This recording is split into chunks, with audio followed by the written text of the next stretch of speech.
गुड़िया को घूमने का बहुत शौक है, इसलिए वो अपनी माँ से छुपकर जंगल में घूमने निकल जाती है। और आज भी वो एक अनजान से जंगल में आ गई है। इस जंगल के सारे सदस्य कहाँ चले गए? ये मैं कहाँ आ गई हूँ? यहाँ तो कोई दिख भी नहीं रहा। गुड़िया ऐसा सोच ही रही थी, तभी उसके सामने एक चिड़िया आ जाती है। तुम तो एक परी लग रही हो। तुम यहाँ क्या कर रही हो? मैं बस यहाँ घूमने आई थी। घूमने? पर तुम यहाँ से चले जाओ। पर क्यों? तुम इतनी घबराई हुई क्यों लग रही हो? तुम्हें अंदाजा भी है तुम कहाँ खड़ी हो? ये जंगल पहले जैसा नहीं रहा। क्या मतलब है तुम्हारा?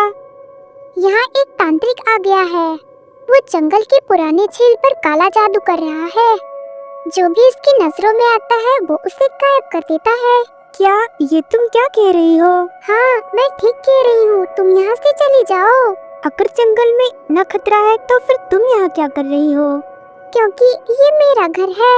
मैं यहाँ से नहीं भाग सकती, लेकिन मैं अकेली कुछ कर भी नहीं सकती। तो हम मिलकर कुछ करें। मैं तुम्हारी मदद कर सकती हूँ। क्या तुम सच में मेरी मदद करोगी? हाँ बिल्कुल। मेरी माँ कहती है जब भी कोई मुसीबत में हो तो उसकी मदद जरूर करनी चाहिए। हम उस तांत्रिक को मिलकर सबक सिखाएंगे, लेकिन हमें पहले ये समझना होगा कि उसे रोका कैसे जाए। हाँ, हमें कुछ सोचना पड़ेगा। शायद हमें किसी की मदद लेनी चाहिए। पर किसकी? जंगल में एक लड़की रहती है। कहते हैं उसके पास एक अनोखी शक्ति है जिससे वो आत्माओं से बात करती है। तो क्या वो हमारी मदद करेगी? शायद, लेकिन वो अजनबियों पर भरोसा नहीं करती। तो हम भरोसा जीतेंगे। चलो उससे बात करते हैं। हाँ चलो, मैं तुम्हें उसके पास ले चलती हूँ। फिर दोनों निकल पड़ते हैं।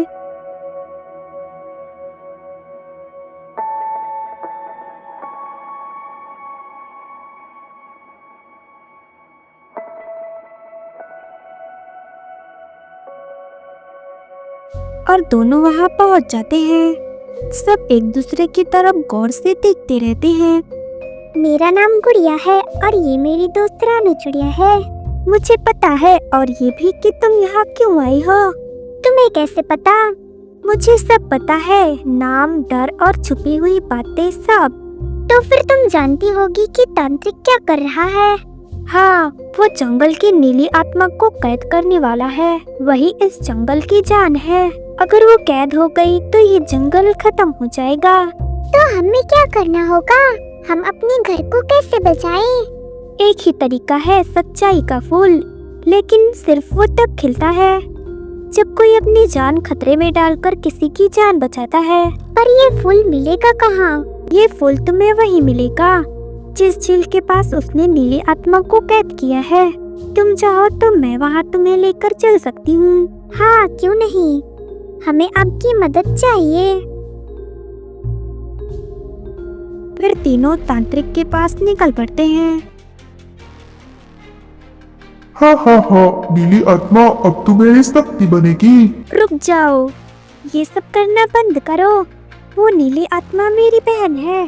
अच्छा, तो ये तुम्हारी बहन है। अच्छा हुआ तुम भी यहाँ आ गई। अब तुम्हारी बहन के साथ साथ तुम भी मरोगी।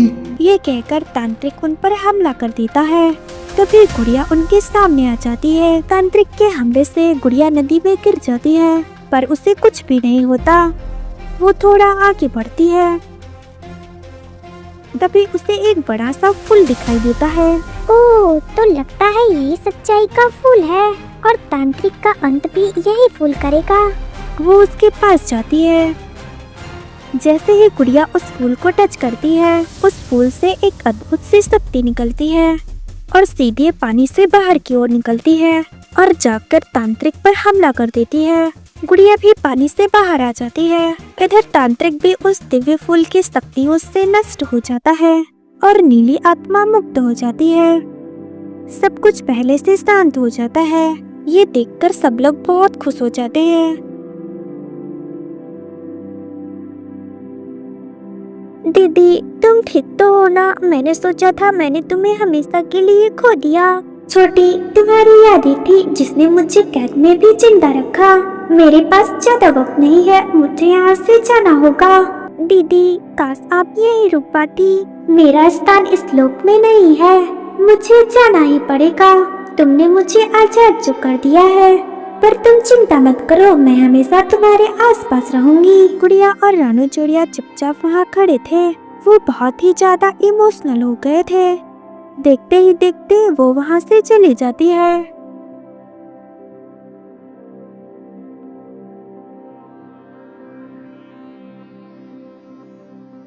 अब जंगल पूरी तरह से आजाद था और जंगल में कोई भी खतरा नहीं था। सब लोग फिर से खुशहाल जीवन जीते हैं।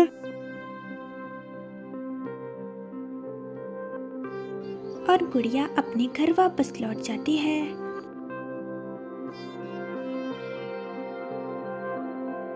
ऐसी ही स्टोरी देखने के लिए हमारे चैनल को लाइक और सब्सक्राइब करें और हमारी छोटी सी फैमिली का हिस्सा बने। मिलते हैं एक नई स्टोरी के साथ।